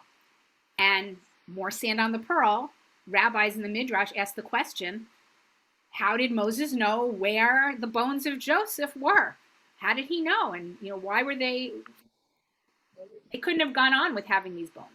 So what do you think the answer is? Who told Moses where the bones of Joseph were? Serach, obvious. Serach. Yeah, when in doubt, the answer is Serach bat Asher. Mhm. And here in the packet on page 5, this is a midrash that's told in the Babylonian Talmud in Masechet Sota, Daf Yud Gimel Amud Aleph 13a. And here we go. Interestingly enough, it's in a context of another story that is in the Talmud relating to midah keneged midah, measure for measure. In Masechet Sota, there's a section on not only when bad things happen do you get punishments, but also when you do good things, you get rewards, just how Serach bat Asher got this reward. Here, we're also going to have Moshe getting a reward. Moshe has the reward of God burying him because, why? Because Moshe buried Joseph's bones. And the story of Joseph's bones and how he realized where Joseph's bones were are told in this section of the Talmud. Incidentally, Serach sometimes is written with a sin and sometimes with a samech. Here in the Talmud, it's written with a samech. They both have the sound. Would someone like to read this section from page 5 of the handout who hasn't read before? Just raise your hand and I'll call you. Anne Schumann, unmute yourself and read away. Okay. All right. Hi, could you- Whom had what? Oh. Go ahead, Anne. Whom have we greater than Joseph, etc. Our rabbis have taught, come and see how beloved were the commandments by Moses, our teacher. For whereas all the Israelites occupied themselves with the spoil, he occupied himself with the commandments, as it is said, the wise in heart will receive commandments, etc. But whence did Moses know the place where Joseph was buried? It is related that Serach, daughter of Asher, was a survivor of that generation. Moses went to her and asked, dost thou know where Joseph was buried? She answered him, the Egyptians made a metal coffin for him, which they fixed in the river Nile, so that its waters should be blessed. Moses went and stood on the bank of the Nile and exclaimed, Joseph, Joseph, the time has arrived which the Holy One, blessed be he, swore, I will deliver you. And the oath which thou didst impose upon the Israelites has reached the time of fulfillment. If thou wilt show thyself well and good, otherwise we are free of thine oath. Immediately Joseph's coffin floated on the surface of the water. Be not astonished that iron should float, for behold, it is written, as one was felling a beam, the axe head fell into the water, etc. Okay, alas, my master, for it was borrowed. I'm going to stop you there. It goes on and has other possibilities of what happened with proof texts of how iron can be on water. Float on the water. Could float on water. The main thing I want you to get out of this is not what actually happened or did it literally happen, but that Serach was the one who knew. Right? Serach was the one who knew because she's immortal or lives for a really long time, still alive. So that, and this appears in the Talmud. So we know that she lived at the time when she told Yaakov the news. We know that she lived at the time when Bnei Israel went to Egypt. We know she's now there at the time when the slaves are being redeemed from Egypt, 400 years later. We know that she's there to tell Moshe about the Atzmot Yosef, about the bones of Joseph, and to describe where these bones were and enable Moshe to fulfill the mitzvah that was promised to Joseph by his brothers, that including his ancestor is Levi, and Levi was one of the brothers who promised, yes, we're going to bury your bones in Egypt. We're not going to leave your bones in Egypt, Joseph. We're going to bury them in Canaan. And here's Serach, who's able to tell the news because everybody else is gone from that previous generation, but she's still there. Now in, this is another midrash that tells a similar story. I want to show you another place where she appears. Okay, so what happens in Parshat Bo, that's this week's Parsha, are the 10 plagues. And what happens next week's Parsha? In next week's Parsha, they close. Okay, so let me find. That's not it. There we go. Okay, Serach bat Asher and Kriyat Hayam. Would someone like to read this who hasn't read yet? Just raise your hand if you would like to read. Myrna? Rabbi Yochanan was sitting and expounding upon a biblical verse. How was it that the waters were like a wall to Israel Rabbi Yochanan interpreted that the waters were like a type of lattice work. Serach bat Asher specified and said, I was there, and it was not like that. Rather, the waters were like revolving doors on pivots. Okay, so there's Quite a midrash. some really great things here in this midrash. First of all, this midrash is from Psikta de Rav Kahana, and Psikta de Rav Kahana it's commenting on a verse from Parshat Beshalach where it says, "V'hamayim lahem chonma miminam umismolam." The waters were a wall to them on their right and on their left, and they're dealing with this sand on the pearl again. What does this mean? The waters were a wall to them, and there's a debate. And this debate that takes place here between Rabbi Yochanan, Rabbi Yochanan is doing the expounding, and there's other rabbis there, but they're offering different opinions on what do they think this means, that the waters were a wall to them. And what happens? Serach bar Asher is there. So we have two pieces of information about Serach here. One is she says, I was there, and it was not like that. Taman havyana velo havan. Meaning she was alive at the crossing of the sea. Not too surprising if we think she was also the one who told Moshe where Joseph's bones were. This is the same thing. What's more surprising is that she's alive and well and sitting in the Beit Midrash with Rabbi Yochanan. All these years later, Rabbi Yochanan lived in the 3rd century CE. So there's a lot going on here, right? Whenever we say the Exodus happened, was it 1700 BCE, 1500 BCE, around that? This is way much later. This is 3rd century CE, and Serach is there as well. And what we see from Serach here is that she steps up, as opposed to the story at the beginning that I shared of her breaking the news to Yosef, to Yaakov, to Jacob, that Joseph is still alive. There she was asked. The brothers approached her.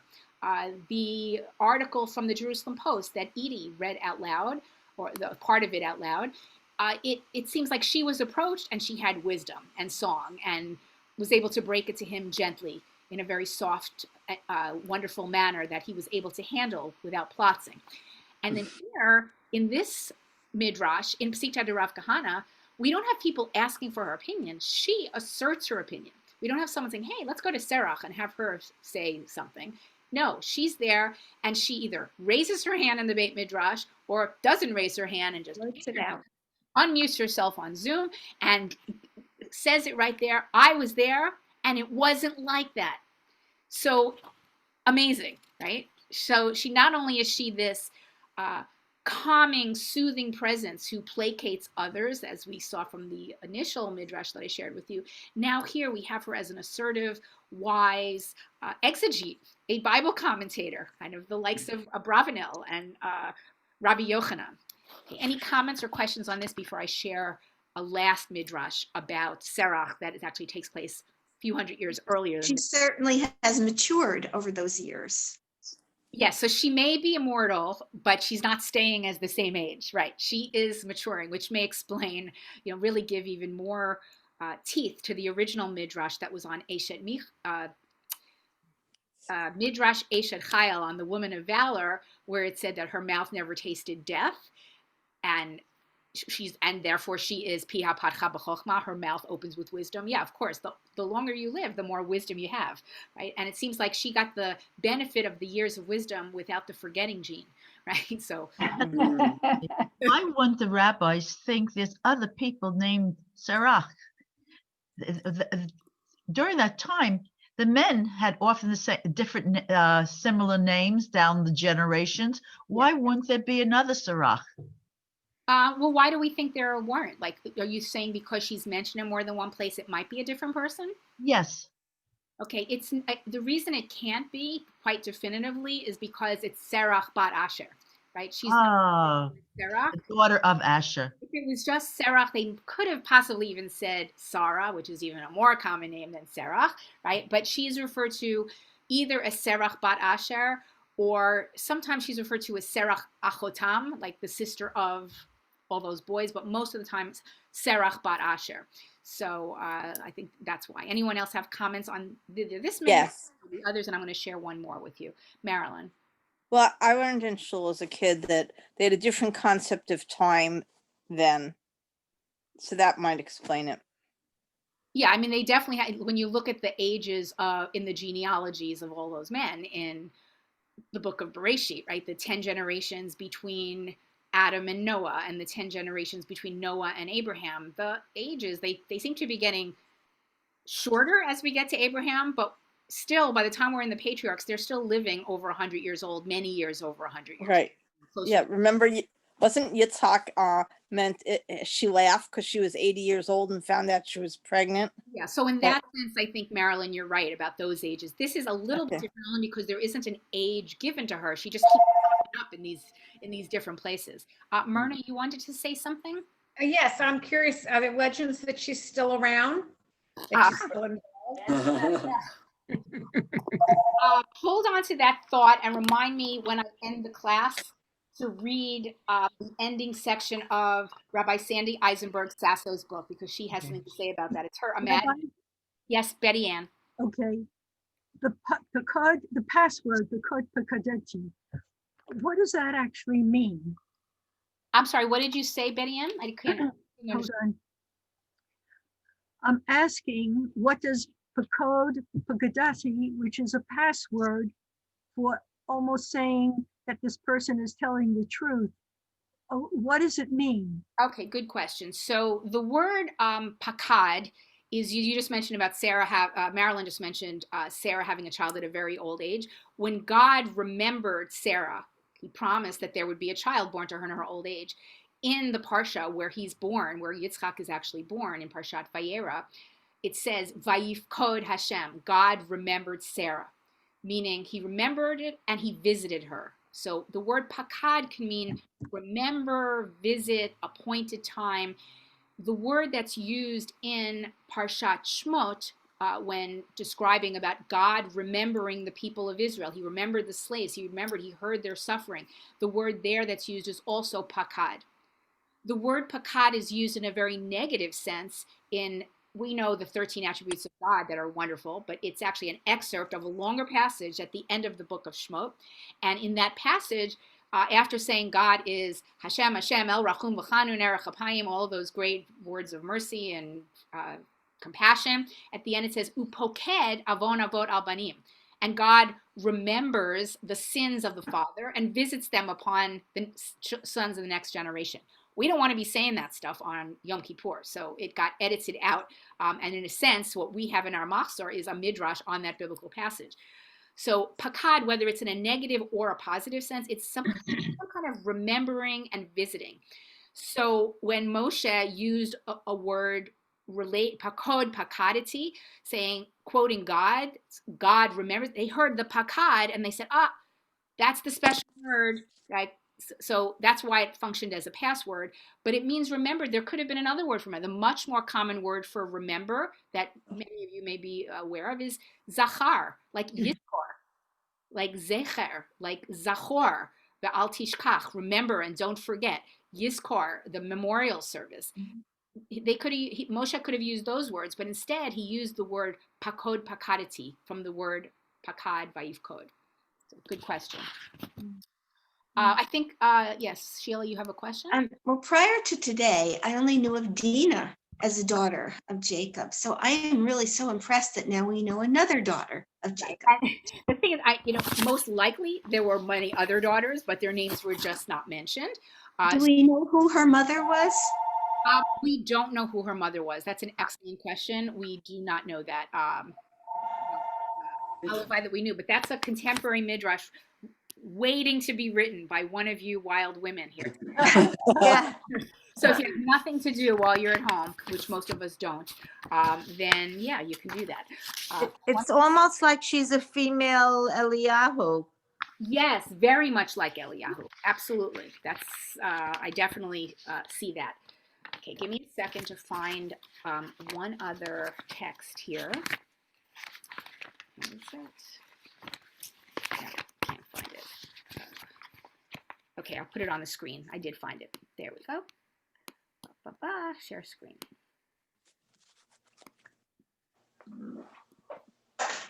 So I had taken you as far as the 3rd century in the Beit Midrash with Rabbi Yochanan. But now I'm going to take you back in history a little bit. So it's not as far back as the Exodus from Egypt. It's not as far back, even further back, as when she was a little girl and was breaking the news to her grandfather. This is Serach bat Asher, who appears in the book of 2 Samuel, Shmuel Bet. So what is going on in Shmuel Bet, and what is Shmuel Bet? So Shmuel Bet, first I'm going to tell me somebody who was Shmuel. Anyone know? He was a prophet. Okay, and when did he, like, who was, if you had to sandwich him in between other famous biblical characters, who would you put him in here? Is that the Hannah story? Yes, is right. Yeah. Well, yeah. So Hannah is we know who Samuel's mother was, which is Hannah. Hannah had the son Samuel. Right before Hannah and Samuel, you had Joshua. Remember Joshua Right. battle Jericho. So let's Jericho. So you had Moshe first. Okay, well, what's first? I'll mention him first. Moshe. Then after Moshe is Yehoshua, Joshua. After Joshua, there's actually a whole period of time called the Shoftim. Okay, 1 semester or 1 year, I think we did women from the book of Shoftim, the book of Judges, including Samson and Delilah was in there, Deborah and Yael, that's all in Shoftim. And then the period after the Shoftim, you had Shmuel, who was this prophet. And then Shmuel, during the time of Shmuel, he anoints the first 2 kings of Israel. The king, who is the first king of Israel? King Saul. Saul. And who's the second king? David. Shmuel was the one who anointed both of them. So this Shmuel that we're talking about here, this book of Shmuel, Shmuel Bet, he is sandwiched in between the period of the Shoftim, the judges, and King Saul and King David. So remember how I said very close to the beginning of this session that the rabbis love when there is a name without a story and a story without a name. So here in the book of Shmuel Bet, there is a story without a name. And so they're going to attach this story without a name to the woman without a story, Serach bat Asher, who we now do have part of her story. And this is the quote. And I'll have to give you context. But it's from, first I'll read it in the Hebrew. Okay. In Shmuel Bet, chapter Chaf, verse Yud Tet, 2 Samuel, chapter 20, verse 19, there is this woman who does not have a name. She's just called Isha Chachama. And she's from a town called Avel. And she says, Anochi Shlumei Emunei Yisrael, which is translated here as, I am one of those who are peaceable, Shlumei, and faithful in Israel. But it's understood here in the Midrash to mean something else. It means I am the one who completed the count. What does that mean, completed the count? So Psikta de Rav Kahana is going to mush this woman together from 2 Samuel 20 to a genealogy that is listed in Genesis 46. But before I show you that link in the Midrash, we need to unpack this story a little more, the 2 Samuel story. So I'm going to show you, some of you were in my Torah class the other day and you saw Sepharia. I'm going to show you Sepharia, a nice little tool for looking up biblical texts. Here it is. To share it with you. Give me a moment. Okay, Sepharia. I need to write in English here.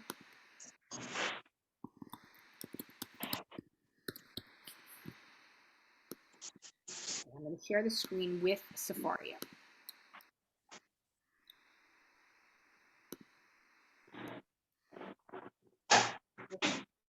Sepharia.com.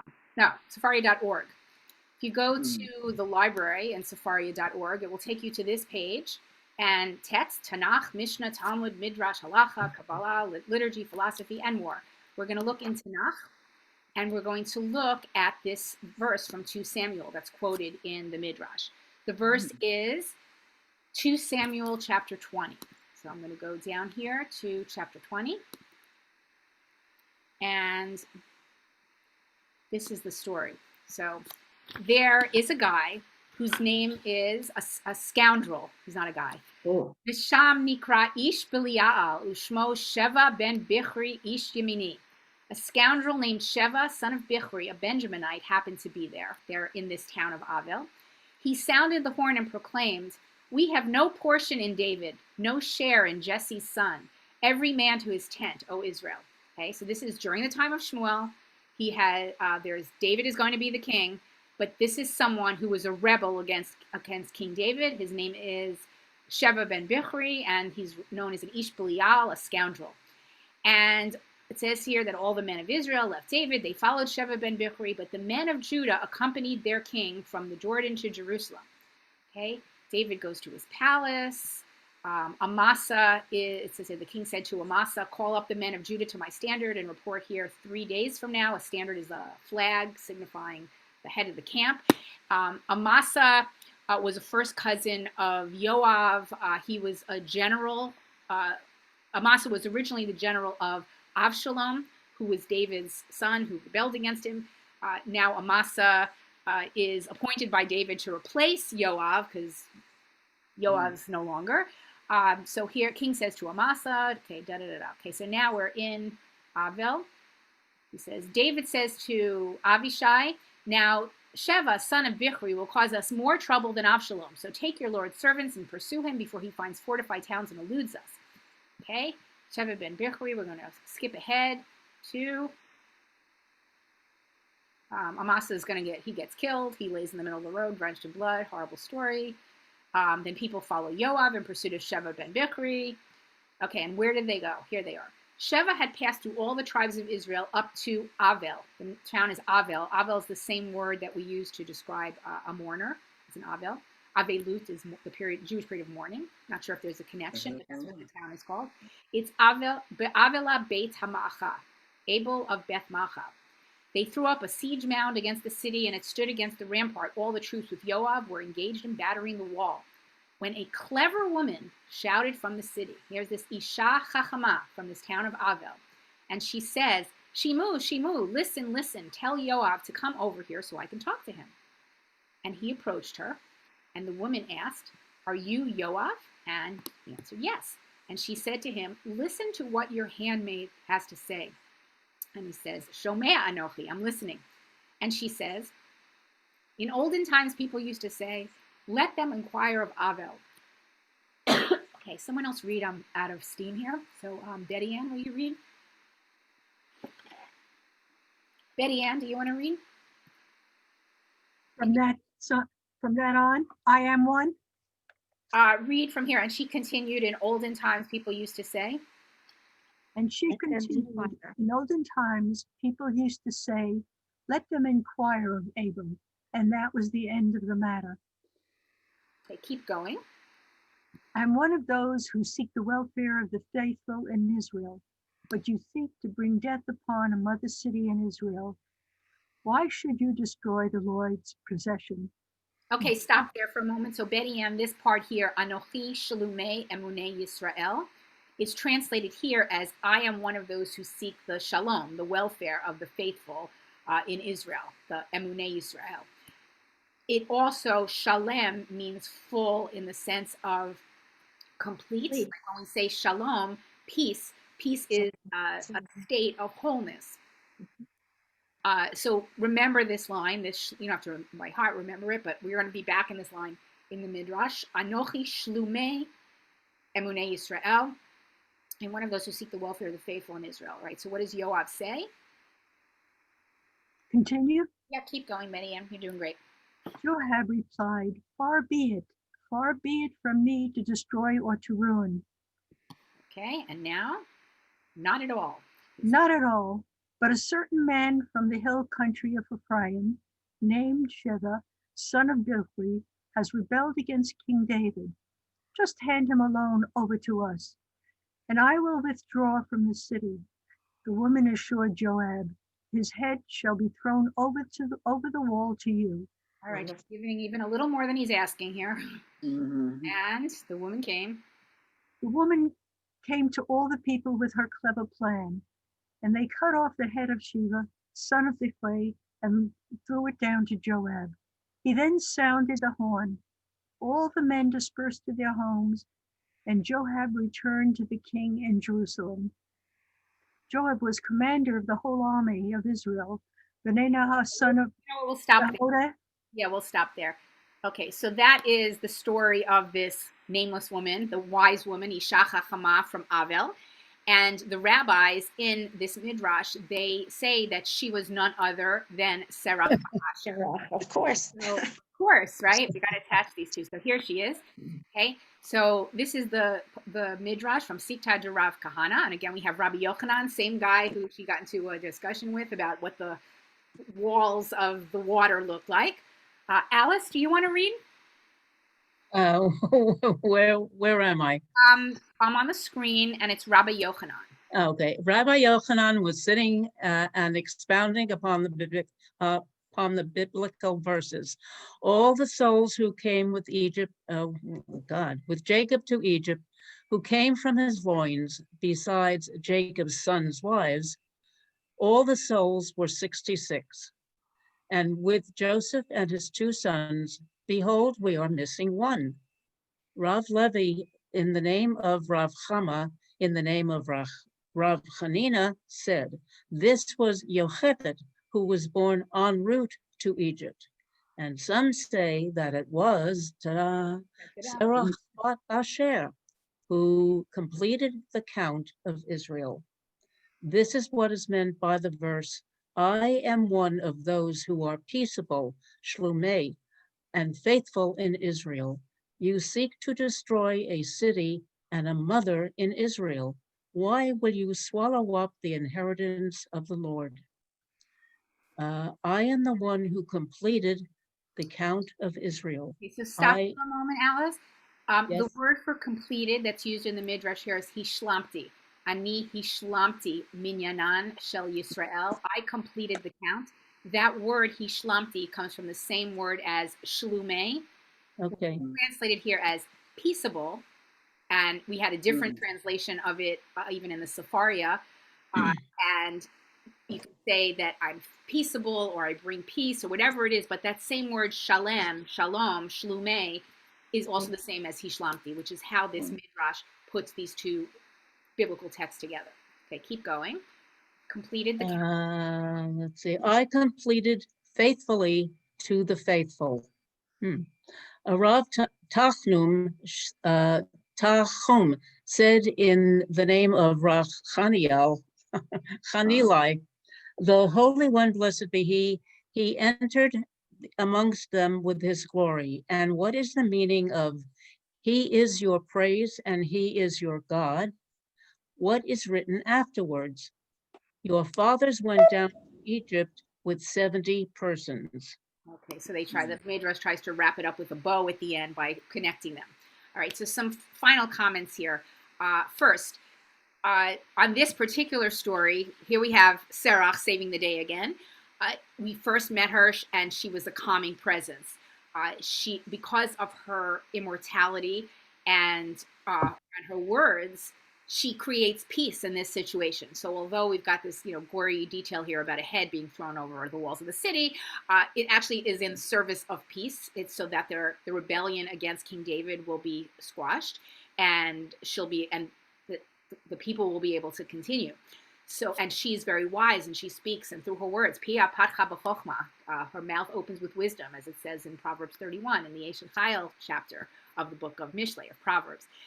So we have a lot of things about her. I want to read, I think it was Edie before who shared us the text from the Jerusalem Post. I'm going to share with you a text from a blog by Peta Jones-Pelach, who is a teacher at Pardes in Jerusalem. And she wrote a story, an article called We Need Serach Bat Asher. And she wrote, Serach is identified with the wise woman in the second book of Samuel, chapter 20, when Yoav, King David's general, is besieging the city of Avel, of Beit Machab. A traitor, that's Sheva ben Bichri, has taken refuge there, and the entire walled city with all its population is being threatened. Avel had been known as a place where one could consult wise women. This woman climbs the walls in defiance of the surrounding army, identifies herself to Yoav, and challenges him. The Tanakh quotes her brave, uncompromising words, and the commentators explain them and describe her subsequent actions. Her challenge to Yoav is threefold. First, about his personal role and destiny. Secondly, his and the king's misinterpretation of Torah. Also, the wisdom or common sense of them taking such a position. The Midrash goes on to describe how she convinces the population of the city, some of whom at least seem to welcome the idea of a rebellion, that simply handing over the head of the traitor would be infinitely preferable to the loss of many lives. She makes them realize that their thinking had been wrong and allows them to change their minds. This is achieved through her wisdom and humility. The story can be seen as a paradigm for problem solving. There are those who think that the best way to solve a problem when there are opposing positions is to go to war. There will be collateral damage. Many lives may be lost, but the ends will be achieved eventually. The other approach is to consult both sides of the argument and to show them that there is a solution that will minimize loss of life and loss of dignity. The solution may, in some cases, even be quicker than with confrontation. This is the wisdom of the wise old woman.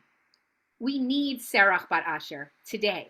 UN Resolution 1325 says that women should be involved in lawmaking and peacemaking. The Midrash gives us this powerful example of what bringing a woman's voice into the process can achieve. Midrash suggests that Serach may be a daughter of Midrash suggests that Serach may be an adopted daughter of Asher's, and this makes a great deal of sense to me. Asher means happiness, comes from the same word as Ashrei, Yishor. If we use the stories of Serach as a mashal, as a parable, wisdom lives on through the generations and grows through experience.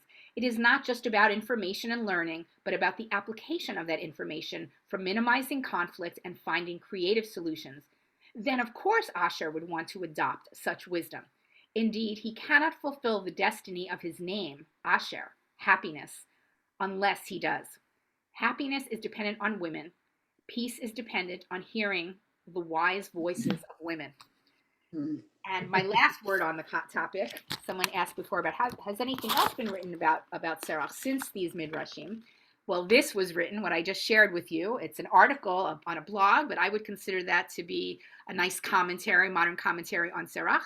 And then back to the book that I mentioned earlier, But God Remembered by Rabbi Sandy Eisenberg Sasso.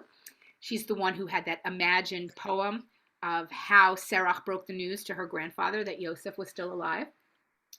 This is how she ends the story about Serach, Rabbi Eisenberg Sasso. She says, once the people settled in the land of Israel, they no longer heard Serach's singing. They forgot how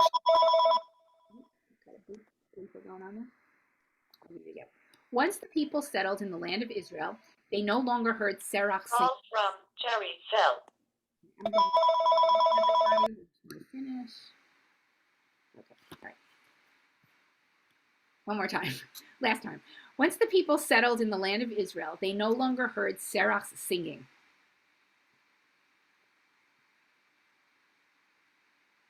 I need more water, sorry. They forgot how she saved the children of Israel with her songs. But God remembered Serach and rewarded her. Her gift of song went up to heaven and remained there. She sits as a queen on a throne in paradise, and the heavenly chambers are filled with her voice. It is said that Serach opens the windows of heaven to receive our prayers. She sets them to music on her harp and carries them up to God.